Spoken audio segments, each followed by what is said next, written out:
Septiembre 12 del año 2012 nos encontramos en la Casa de la Trabajadora Social Marilena Villa, barrio Manuela Beltrán del distrito de Agua Blanca. Buenas tardes, Marilena. Buenas tardes, Claudia. Mira, yo soy estudiante de la Universidad FUCLA. Estamos haciendo un trabajo de investigación acerca de las instituciones. Mi tema hoy es el desplazamiento.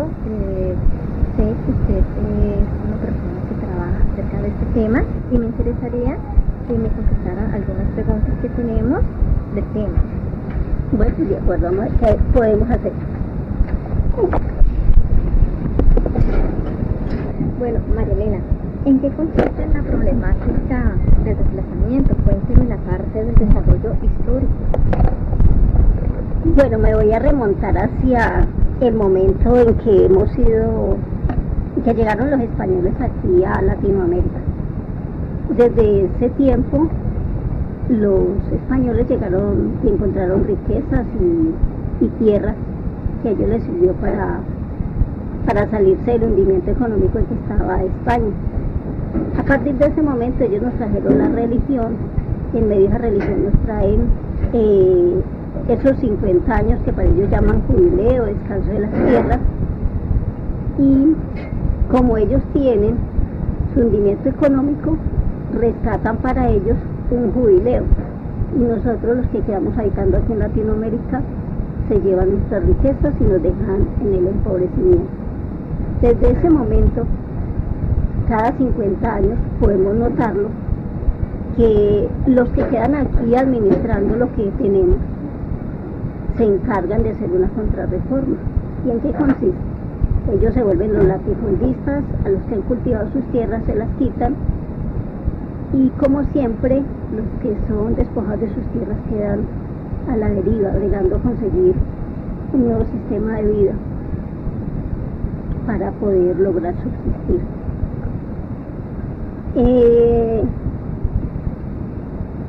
En 1995, que es como la fecha más reciente de la cual tengo memoria, sin dejar atrás el año 50, que también hubo violencia generalizada, donde también hubo la misma contrarreforma, donde los dueños del país se hicieron latifundistas. Vuelve a ocurrir ahora en 1995.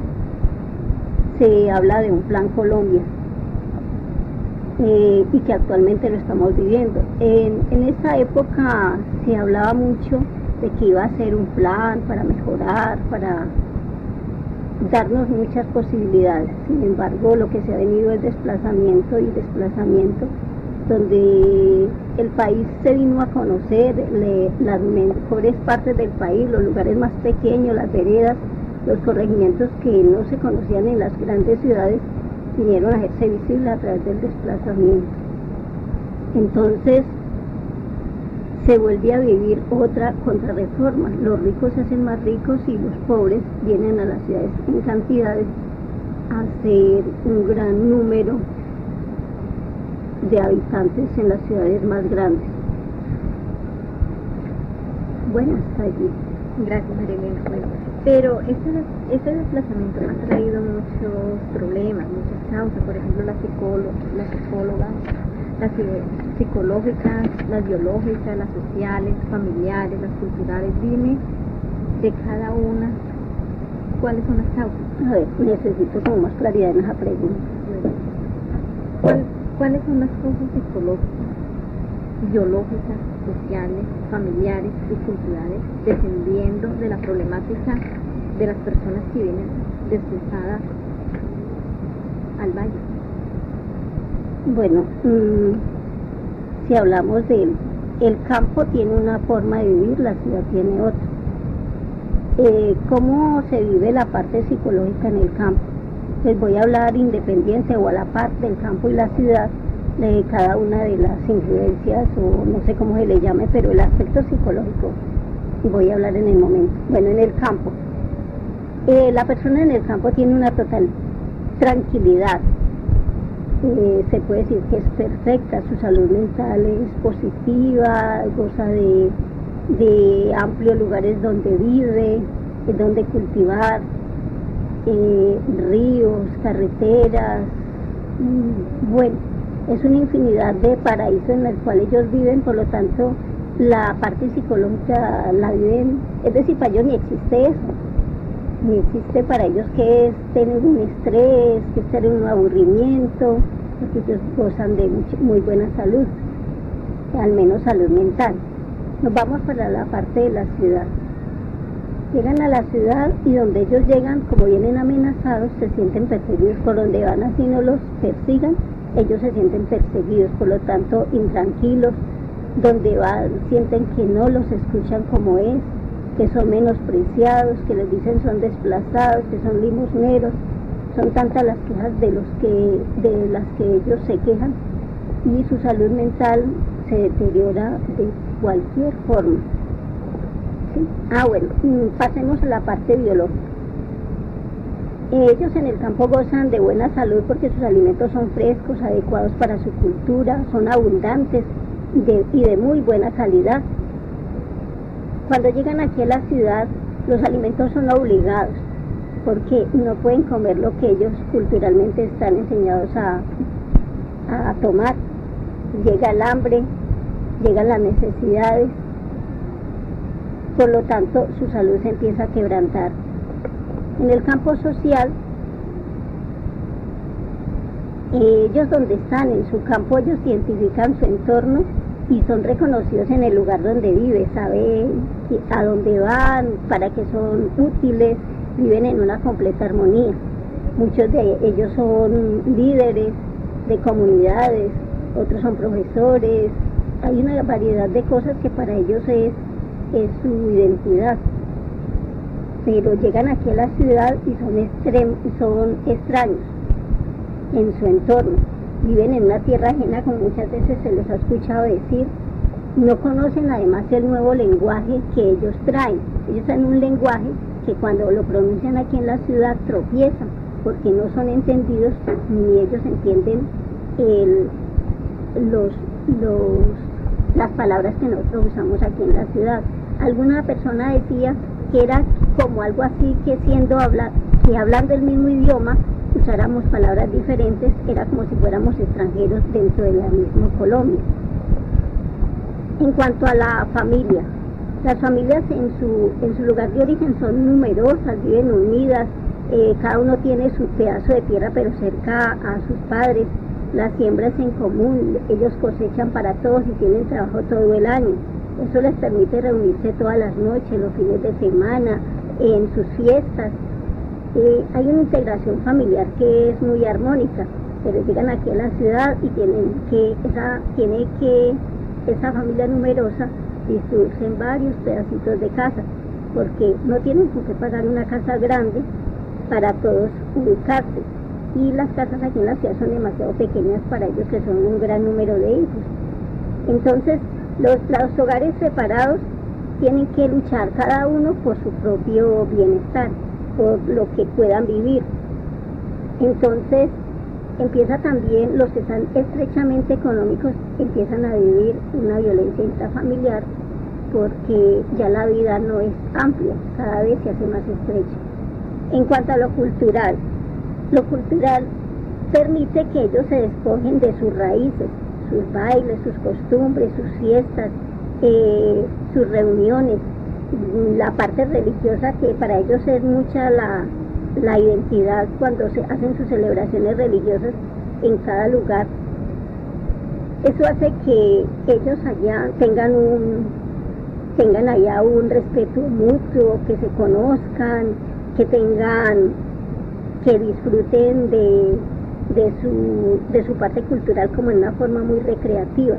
Mientras que aquí en la ciudad los espacios son tan estrechos, tiene que fomentarse la individualidad, la desconfianza, el desorden social, y se pierde la identidad cultural. Gracias, María Elena. Características de la problemática y de la persona que la presenta. Bueno, la problemática en sí del desplazamiento trae encarecimiento. Las ciudades se vuelven costosísimas en la medida que ellos ven que la oferta y la demanda es superior a la oferta. Al contrario, hay demasiada demanda y empieza a ser como la escasez de los productos, porque los productos que ellos anteriormente cultivaban ya no llegan a la ciudad, entonces empieza a haber falta de comida en la ciudad, por lo tanto se encarece todo. Entonces el que llega aquí a la ciudad y los que estamos viendo en la ciudad empezamos a padecer hambre y miseria. El enriquecimiento es otra de las características. Se enriquecen unos pocos y hay exclusión para muchos. La otra cosa que se fomenta es un ocio destructivo. Los destructivos se fomenta para unos porque empieza la violencia, no nos importa el otro, el escándalo, son tantas cosas que nos aquejan. Mientras que hay otra parte que es el ocio productivo. Unos cuantos se dedican a mirar qué se logra hacer en bien en medio de la necesidad, y vemos gente cómo se rebusca la vida con cosas tan mínimas que decimos es imposible que de ahí se pueda salir adelante, y hay familias que logran salir adelante en torno a eso. Dentro de las características está la institucionalidad que abusa de lo público. Esta es la época donde se escucha por doquier el abuso de los dineros públicos, robos, despilfarros. Es decir, hay un desamparo total para la educación, la salud, el trabajo, la vivienda, los derechos fundamentales totalmente vulnerados.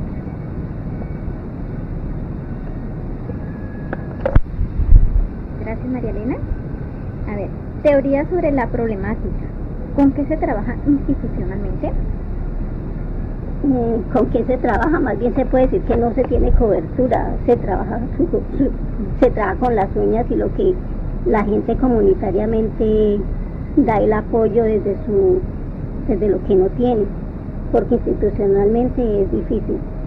La institución siempre está y no hay cobertura, no hay presupuesto, términos por el estilo. ¿Qué pasa a nivel de documentos? Y eso también es una herramienta de la cual se puede pegar cualquier institución para no prestar el servicio. Cuando llega una persona y la voy a atender, le pido su documento, le reviso, y muchos documentos de ellos, sobre todo los registros civiles, están desactualizados porque no tienen número de NUIT. Le pregunto, ya averiguo qué pasa con el NUIT. Dice, no, la registraduría o la notaría de Olaya Herrera, por decir algo, fue quemada, y entonces no hay papeles, no hay que me manden algo que me sirva para identificarme aquí. O sea que 4 o 5 niños de estos los tengo indocumentados. Sin embargo, cuando la persona se desplaza, ocurre algo muy particular. Ellos acostumbran que allá se embarazan y se vienen al lugar del municipio más cercano, más amplio, y registran sus niños. Cuando la persona va a declarar, le revisan eso. Bueno, ¿por qué? Si usted vivía allá, ¿por qué tiene sus hijos registrados en tal lugar? Entonces usted no es de allá. La persona a veces no sabe explicar, o si lo sabe explicar no le creen. Es que cuando yo tengo mis hijos, yo prefiero venirme a la ciudad y los registro todos de una vez para hacer un solo gasto, porque allá donde yo vivo es muy difícil. A veces no va al notario, a veces no va al registrador. Entonces se convierte en un problema, y ellos tratan de abolir el problema viniéndose para el lugar para el municipio más cercano. Eso en cuanto a registraduría, porque es que los que registran allá o los llaman a la notaría, la entidad no tiene un sistema actualizado o en red para que envíes los documentos directo al municipio más cercano, donde el sistema en red esté actualizado o se pueda actualizar más fácil. Entonces surge para la gente un problema en cuanto a documentación. Digamos, en cuanto a personerías, volviendo a hablar de registraduría en cuanto a veces a cuestiones de denuncias, de muertos, de desaparecidos, la Defensoría del Pueblo, la Fiscalía, pasa exactamente igual. No hay un sistema de comunicación en red para que los documentos que necesiten estén al día. Además, estas personas en los campos o en las veredas, en los corregimientos, en los municipios más lejanos, no tienen como la capacidad de saberle dar respuesta a las necesidades de las personas, porque no los han capacitado adecuadamente.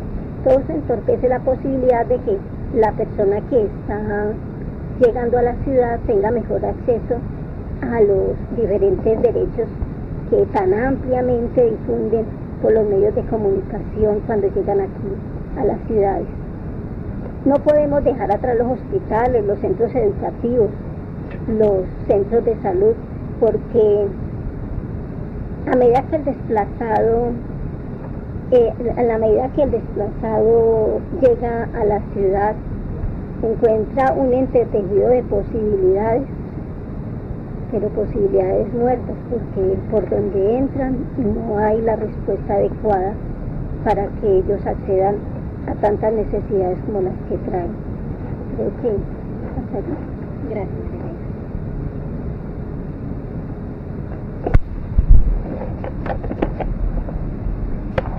¿Tipo de manejo o tratamiento que se aplica institucionalmente? Bueno, no podemos decir que inicialmente la institución la que los atienden los vecinos. Ellos llegan a la ciudad y en la ciudad encuentran los diferentes vendedores, y a ellos les preguntan: mire, yo vengo de tal parte, no tengo dónde quedarme, ¿qué hago? O se comunican por teléfono con un familiar, les dicen: vénganse para acá, y van a dar a los sectores de mayor acogida, que son las comunas. Estamos hablando de Cali, ¿no? Las comunas 13, 14, 15, 16, 21, 18, y en esos lugares hay sitios de asentamiento subnormal, que es donde mayormente los están acogiendo. Ellos, allí su familia o quien les dice: véngase para mi casa, sin conocerlo, porque ocurren muchos casos como esos, les dan inicialmente posada, alimentos, vestidos, por una temporada muy corta, mientras los orientan, y van a la UAO. La UAO es la Unidad de Atención y Orientación al Desplazado que hay a nivel nacional. Cuando llegan allí y logran la cita para la declaración, allí les prometen que les van a dar una ayuda humanitaria de emergencia, y les dan en un papelito muy bonito escritos todos sus derechos. Sin embargo, ellos esperan esa ayuda humanitaria de emergencia y no les llega como se espera. Se entiende que emergencia es para emerger, para salir del problema, pero terminan hundiéndose en la esperanza de que ya les llega, paguen pasaje, vayan a pie, vuelvan, molesten a uno y al otro para que les lleguen esa ayuda, y no les llega. Ahí, en esos momentos, ellos les empiezan a deteriorar la salud, porque ya no hay comida, la comida que ellos están acostumbrados a vivir ya no existe, ya son pepas, como muchos dicen, que no son acostumbrados a comer pepas, tienen que vivir de pepas, y todo eso ayuda a que la salud se vaya afectando. El hambre los desespera, y eso es un viacrucis en el cual ellos se entran y no saben por cuál cruz meterse, porque todas son bastante difíciles de superar.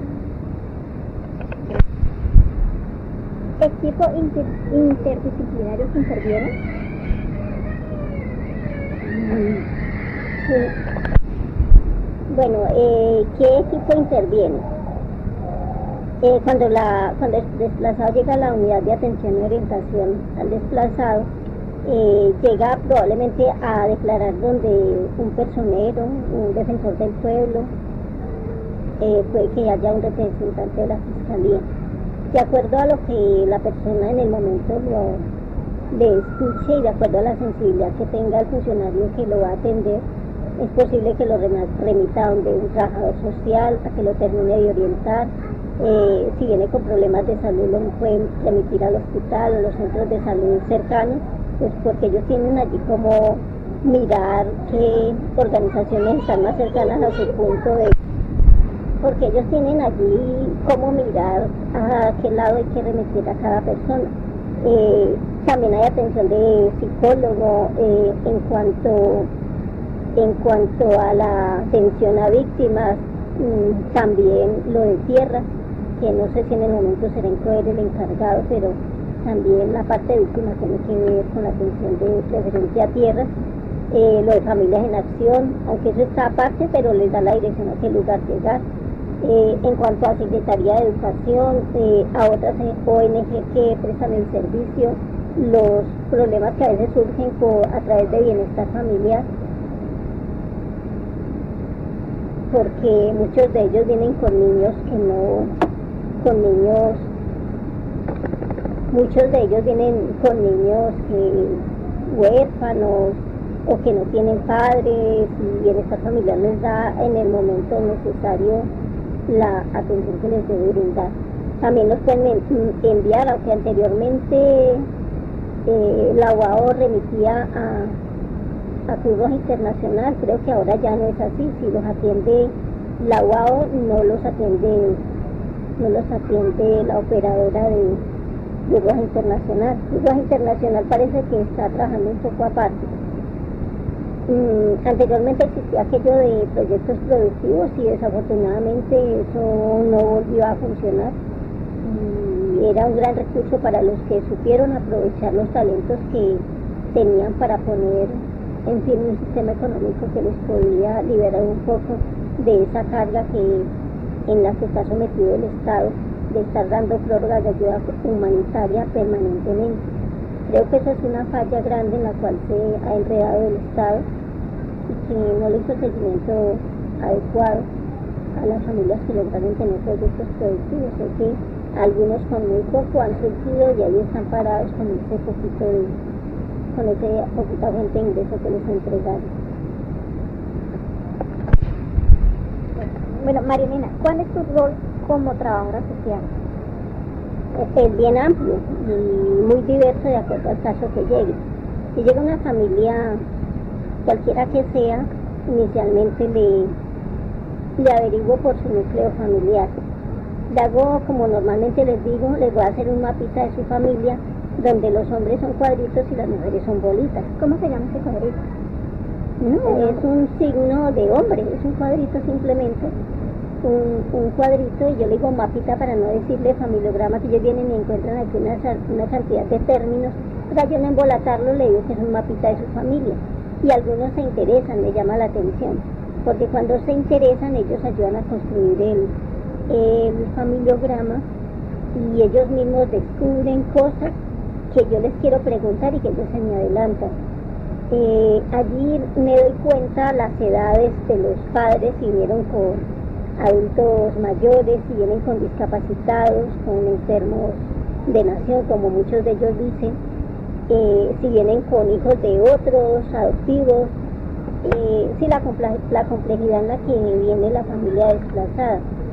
También me doy cuenta si tienen, qué grado de escolaridad tienen, si están estudiando o no, en qué forma tienen los documentos. Le pongo mucho cuidado a los documentos porque es el mejor acceso que ellos tienen para lograr posibilidades en cuanto a los derechos que, como ya dije anteriormente, se les hace tanta propaganda en los medios de comunicación y que son realmente difíciles de alcanzar. Entonces, cuando una persona goza de tener todos los documentos y estar abierto a las situaciones, despierta mucho más fácil a una adaptación a la ciudad. Para otros es muy difícil llegar a un lugar, porque también en la encuesta que les hago les pregunto si conocen los lugares hacia donde tienen que llegar. Muchos de ellos los conocen, otros no, jamás han salido de su barrio, necesitan un acompañante. Si se les ofrece el teléfono para que pidan ayuda humanitaria de emergencia, les da terror coger un teléfono. Me preguntan, ¿y qué voy a preguntar cuando ya les tienen el contacto en el teléfono? ¿Yo qué pregunto?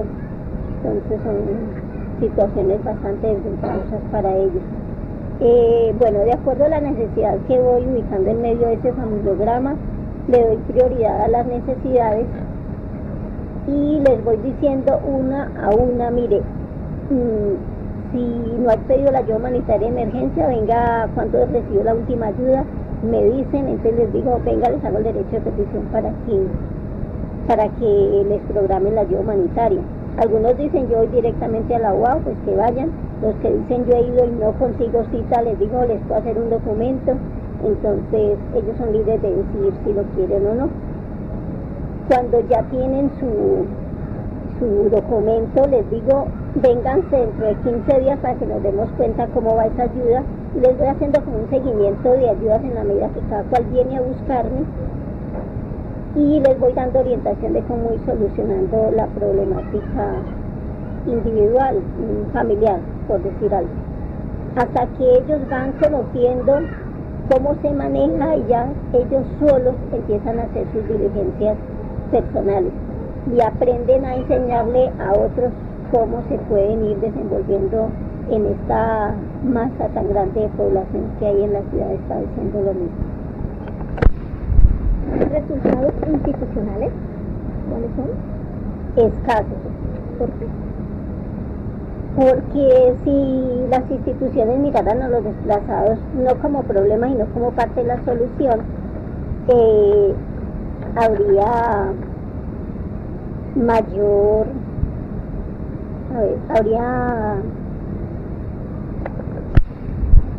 mayor entendimiento entre las partes. También son escasos porque es que la demanda, porque es más la demanda que la oferta de posibilidades para surgir.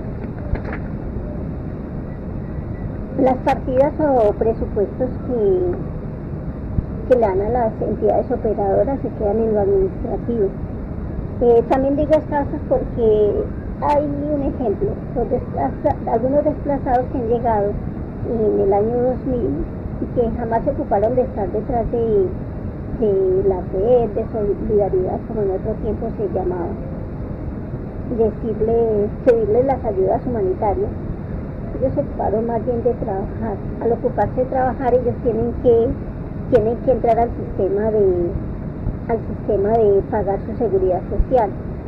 Si ellos pagan seguridad social, no le pueden reclamar al Estado las prórrogas de ayuda humanitaria, porque el Estado considera que ya esta persona está en condiciones de autosostenibilidad.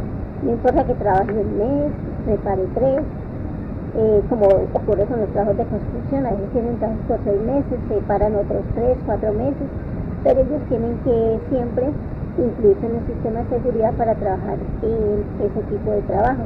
Y así se lo pasan, trabajando todo el tiempo en esa forma para sostener a sus familias.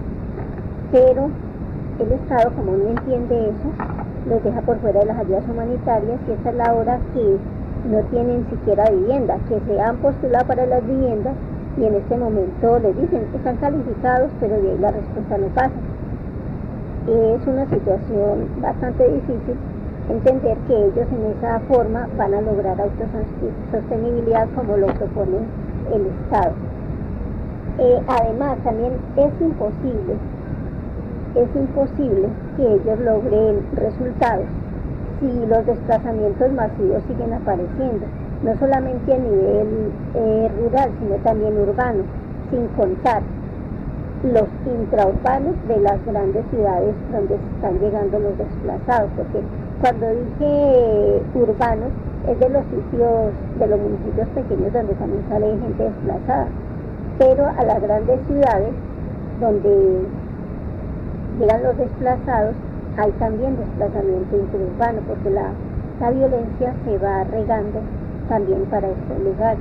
Así es que resultados no creo que sean como los óptimos para lo que aparentemente el Plan Colombia manifestaba dar el apoyo. Gracias, María Elena.